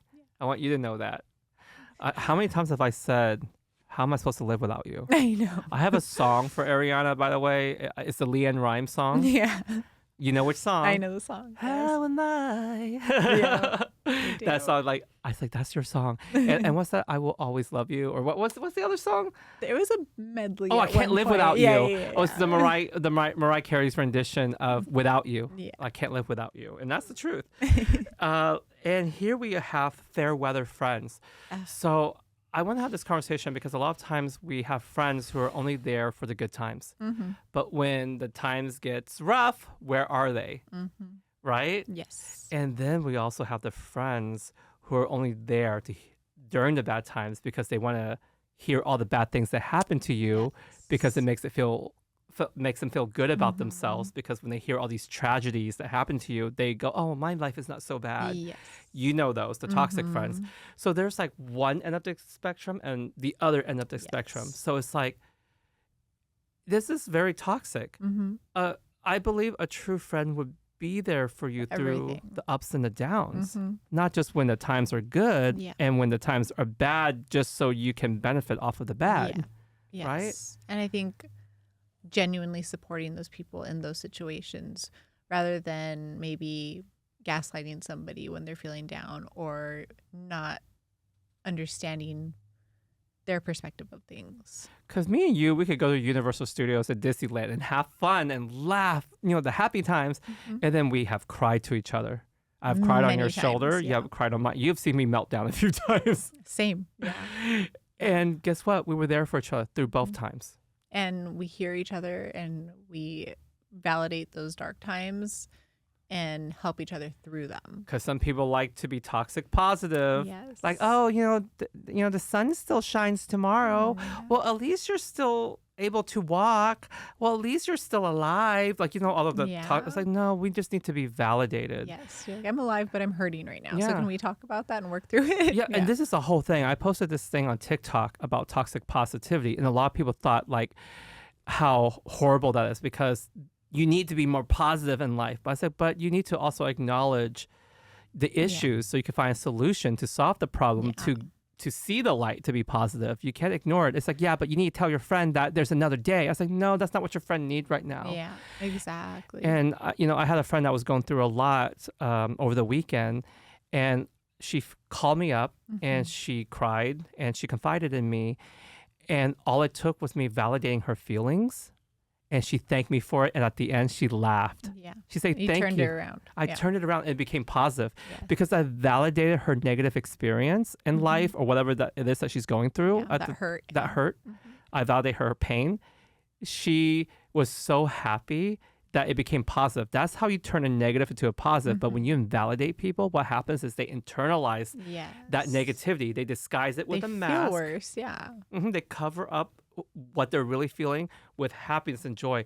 And then that explodes or implodes, because they could explode inwards. Yes. So that's why it's very important that, because things get congested. Yeah. And over time, doing that to somebody is going to stop them from coming to you too. Yes. And then there's that distance that happens. Because if people can't be vulnerable, they're going to distance themselves from you. And if you wonder why people aren't hanging around you anymore, maybe because you're being toxic positive, because it's like diarrhea. It gets congested up in that booty hole. And then what happens when you have all that poop stuffed up in there? It's got to come out somewhere. It's going to explode out that butthole. And then you have all these boogers clogging your nose. You can't breathe. I mean, one booger might be fine, but all of a sudden both nose holes are covered up with all these boogers. You can't breathe. And guess what? You're going to have to start digging. Like I did at one point. You remember when you told me that I had a booger in my nose? I was like, I go, where? We were at the mall. And I was like, in the food court. In the food court of the mall. And I dig my fingers up there and dig it out because I said, I can't be walking around with boogers. But you could definitely be seen doing that. But right. But that's what I'm saying is that you can't be congested for long because it has to come out. So let people live in their truth and their authentic feeling at the moment. And help them work through that, and not push it down because that's not going to benefit anybody. Exactly. Sometimes negative is positive in that way. Sometimes you just need to let it out and not be judged for it. Let me cry. Don't judge. The problem is when you're judging them for letting out their pain, and then that they disguise that as positive, but it's actually negative. Not cute. No. Not fair. Very gaslighting. Don't do it. Very dismissive. We don't like it.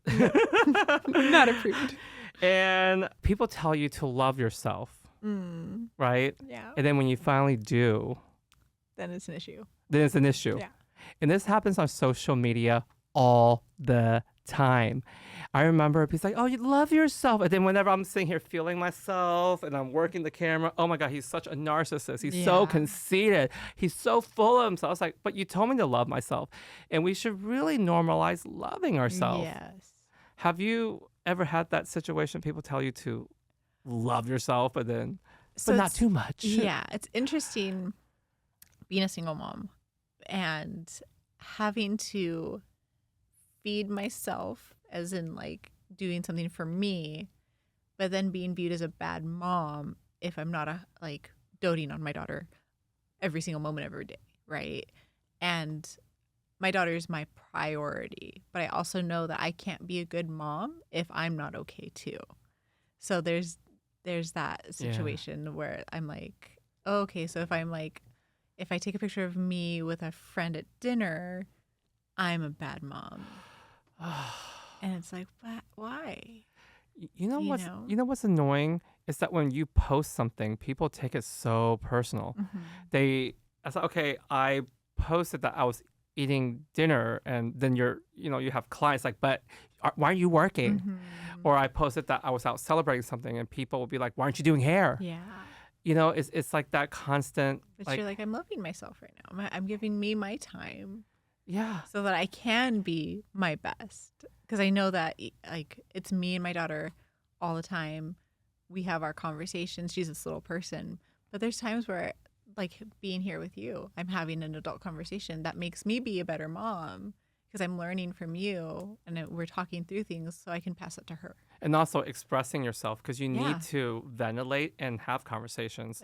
100%. Because you are a human being, and having that understanding that we need to stop judging people on what they post on their stories.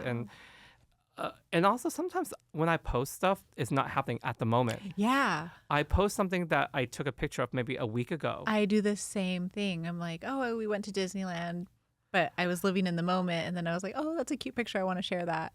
And then I made a mistake of doing that though, when I had rescheduled a client, and I actually had rescheduled her because I did have to go to the doctor's. I had a doctor's appointment. But while I was at the doctor's appointment, I'm like, oh, that's a cute picture. And it's like, And she thought that you cancel her appointment to go have fun. Yes. I'm like, I will tell you, I'm going to Disneyland. So I'm like, well, that's the thing, is that people literally think every time you post something, it's like at that moment. It's at that moment. It's like, no. I postpone all of my posts because I like privacy. I don't want people to know where I'm eating, what I'm at that's at the time. thing. Yeah. And sometimes you've seen it because and then it hurts people's feelings because they think like, why are they there? Why are they? I was like, yeah. I was like, look, I post this 3 or 4 days later, and it still become a thing. So if it's a thing now, imagine if I posted it then. Yeah. And that's why it's like, oh my gosh, and that's why a lot of us we close off. We end up being recluse, and we hide ourselves because everything we do, we're constantly being called. Because people will say, oh, you need to do you need to take time for yourself, but very limited. Yeah. Only when it's convenient for us that you take your time. Yeah, exactly. Oh wait, why are you doing this podcast? You have time for a podcast, but not for me and doing my hair or doing work stuff. I'll say, this is work. Yeah. Is this what I'm doing? And at the end of the day, if we're only standing behind the chair constantly, our work's going to suffer too, because we're going to be tired. We're not a machine. Yeah. We're not a machine. Yeah. And there we go again with the word machine. That's like, God, that's a whole other conversation. But anyway, and the same thing, like if I post music, it doesn't take away from me doing hair. No. Stop it, people. Yeah. Stop making people have to separate their identity. Yeah. And that's the thing. Like I always turn towards like Lady Gaga, Mariah Carey, and seeing what they post. And I was like, look, they post their kids. Yeah. Mariah posts her kids. Right. She posts her hanging around the Christmas tree. Yeah. She's not That's going. her life. That's who she is. Yeah. And exactly. And she should be able to. Yeah. And it's so interesting that no one's telling them, keep singing. Keep singing. No, we want you to sing. No one says that. But for someone with a hairstylist, they're like, hair. You need to do hair. That's all you are. All you are, yeah. Yeah, it's like, no, it goes back to you work so you can live. And you can also love your work, but also understand balance. Like Lady Gaga, who she's acting, she's singing, she's got her makeup line, she's doing all of these things, and nothing's sacrificing. It's fueling each other. Yeah, they all supplement one Mhm. another, and that's important that we have to feel one another. Yes. All right, so here, so we're gonna talk about social media aesthetic. Okay, okay. so this goes. I know you don't. Like, Okay, I know you post more personal Yeah. things, like your daughter. I love that for you. I love that, and let me tell you why. Because you get to look back at your page. It's like a photo album. mhm. You're proud of it. A lot of times we post things that are so businessy, like that's only influential stuff, like Mhm. influency stuff, or businessy type of stuff. Yeah. What happens is we don't really look back in it, and it's not as personal. Yeah. I don't look back at my work, and it's because I know what I did. Mhm. To me, it's the times I hang out with my friends that I cherish. So a lot of times it's the images that we take together when we go to Disneyland, Yeah. and so I cherish those times. But because of this societal pressure of you can't post too much personal stuff, I have blocked off that side of myself, Mhm. and I regret it so much because when I look through my feed, it's just hair, hair, hair, hair, hair, hair, Mhm. and granted, it helped me build a brand and Yeah. have my identity tied to it, but also I think I've earned all the hard work I put into my work. I've earned to be able to share my music, Yes. share a little bit of personal stuff with everyone, share my podcasts and conversations, because some people were so surprised that when I had a podcast, I'm actually talking about feelings. I was Mhm. like, well, have you not seen my hair tutorial? Yeah. I have always shared my feelings. In between it, you just pick and choose or fast forward through them. Yeah. And I was like, but it's people, they love you how they know you. Yeah. So that's why when it comes to love, I don't use that word so Loosely. Yeah. loosely. That word has weight. Mhm. And I don't want it to lose its weight and power. And that's when we use words so loosely that they lose their weight. And sometimes, like we talked about, certain things need to lose their power. Some things Mhm. need to gain their power. Yeah. Like, for example, not being offended by words that aren't meant to be offensive. Yeah. And then, but also knowing that certain words, like love, It's a big one. is a big one, Yeah. because we normalize this. I love you. I love you. Mhm. Hey. How long did it took before I told you I love you? Yeah. Do- I mean, Do you remember when I first told you I love you? it was. I do. What? 3 years ago? It might have been 2020. Yeah, 3 years ago. Well, we thought it was the end of the world. So Yeah, you're like, forget it. I thought I thought this was 3 it. years ago. And I said, I need to tell her this, Yeah. because if we don't know what's going to happen with this 2020 situation, I am going to tell Ariana, I love you. And that's when I told her, it's like, and you're probably like, Guy never says that. Yeah. No, I remember thinking like, this is really bad. Yeah. What is the end of the world? Well, it took Because me- it is, because I already had known that, because I think you had told me that it took you a long time to tell Almar. yeah, That, I didn't. Yeah. I didn't tell my husband Almar I love you till 3 years. Yeah. He told me in 3 months, but I just looked at him when he said, I love you. We're outside of 24-hour fitness gym, and we're waiting to go in. I was like, I need to sleep. And then he goes like, he looked at me and said, I love you. I go, thank you. I say, thank you. And I thought he was expecting me to say it back. But I was like, But then when you did say it, it's, that's huge, I think I cried. I'm sure you did. You were there. Oh, yeah. It was a salon opening. Yeah, Yeah, it was the salon there. opening. You were Yeah. there, and I cried. I didn't know that was.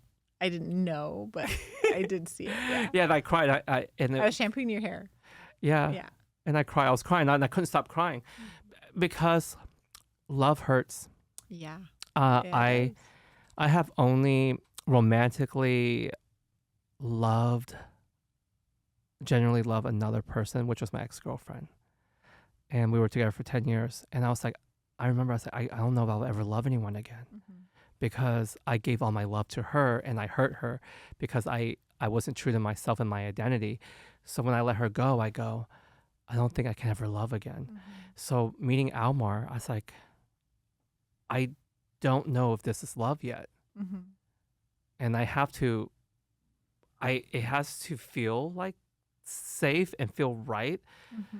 And it took 3 years, and it took 10 years for me and you, because love is also not only romantic, No, yeah. but Well, yeah, it's relationship. yeah.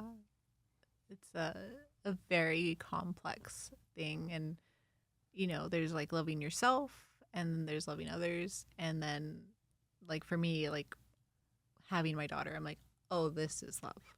Yeah. This is unconditional. This is, But you know what's crazy? I'll tell my dogs I love them. yeah. Well, Bef- you do though. I do. You do. I do love It's them. not a third word. Yeah. Yeah, I tell them I love them because it's so strange, but it's hard for me to tell a person. Mm-hmm. But my dogs, I love them because there's that innocence in dogs. Purity is intention. Yeah. the intention. So it's like, I love my dogs. So I always say, I love you. I love you to my dog. And I always hold them and take care of them. And I became that dog guy. I was like, I have 3 dogs now. My house is like, I feel like I have a zoo in the house. But it's like, I call them my kids. Yeah. I mean, because they make me happy. Yeah. Man, so I have a few songs about love. I have a song called Ready to Love. Yeah. And I have a song called Learn to Love. Yeah. Because you may be ready to fall in love, but you have to learn to love again. Yeah. It is deep. I feel that. Yeah. Yeah. I feel that hard. Yeah. I mean, when you are behind the scenes of my music videos, right? I'm crying. Like, really? It's when you listen to the lyrics you've written and the way that they're so easy to connect to for all different experiences, it's a pretty emotional ride. Yeah. A lot of people say my songs are emotional. Yeah. And they say, you should write more bops. But seriously, I want to be proud of my music because what's strange is I forget a lot of the songs that are considered bops because, when something is less personal to me, I don't emotionally connect to it as much. Like I connect to Power and Pain. I connect to Phantom Love. Yes. I connect to Learn to Love, Ready to Love. Like all these songs that are Till I Found You, Quit on Us, Broken Promises, Superpower. Yeah. Like a lot of these songs are so much more personal to me. Yeah. They might not have like a fast beat to them, but I always want to look back at what I'm proud of. And it goes back to social media, looking back at our page and knowing that it's an album, not just a business thing. Yeah. But actually be 60 years old, look back and be proud of it.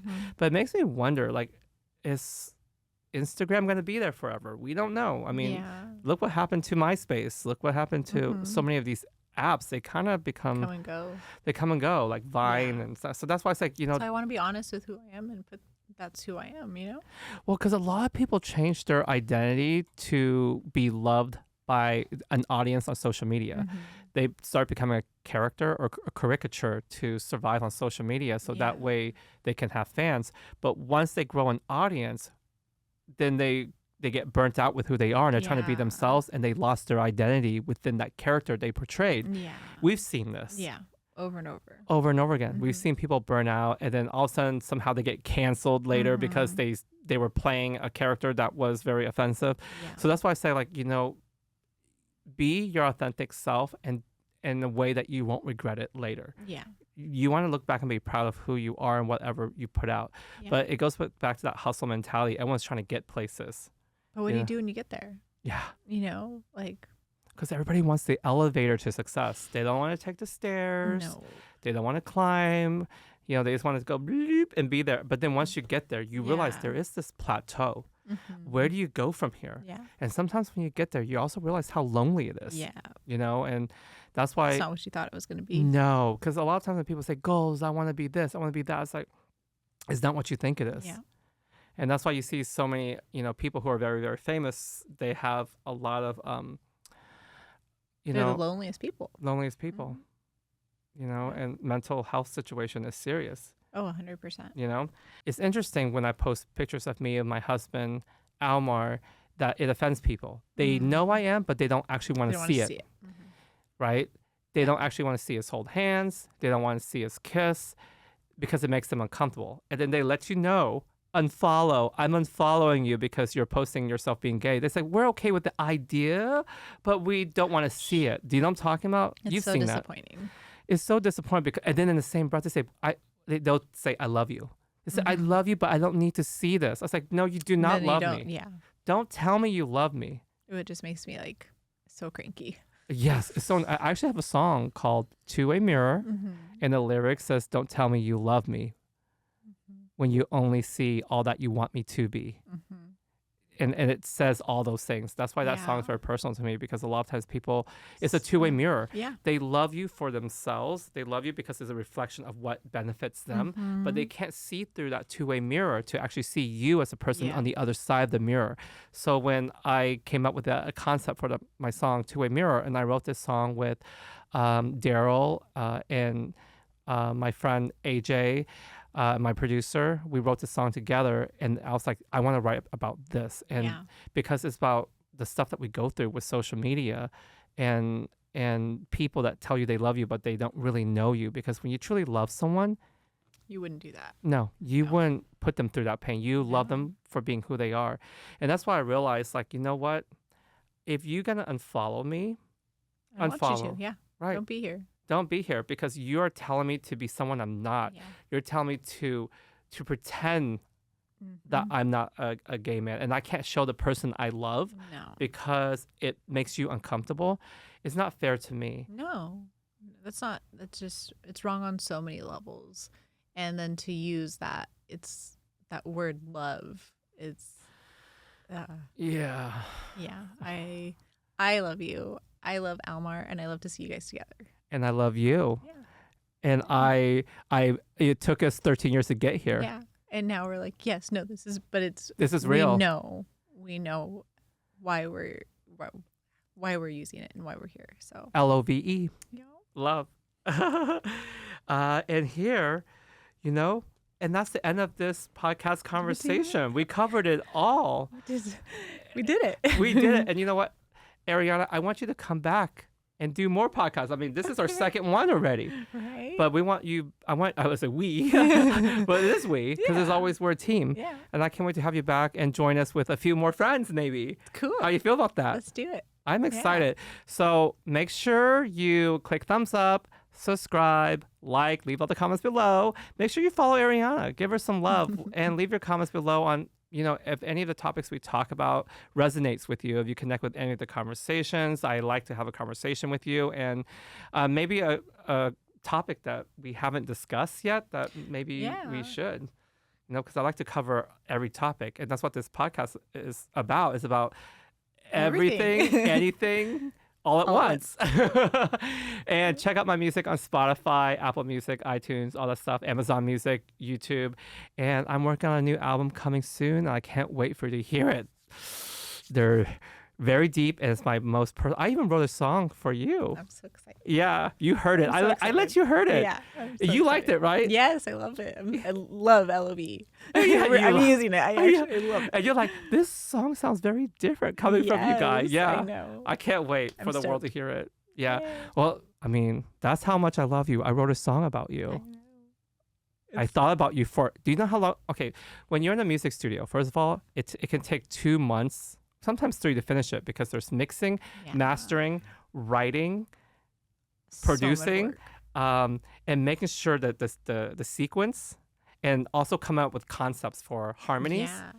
And because I do the harmonies. You do so many layers to everything. Yeah. And I said, oh, you know what? What if I add this in? And so I literally thought about you in my music in the studio for over like almost 3 months, thinking about you. It's amazing. But I didn't tell you until I was done with it. I know. How's that make you feel? I feel so special. I mean, not a lot of people get to say that that's something that's been done for them. Really cool. I wrote a song dedicated to you, and I'm your friend. I know. All right, we'll talk to you soon. Bye.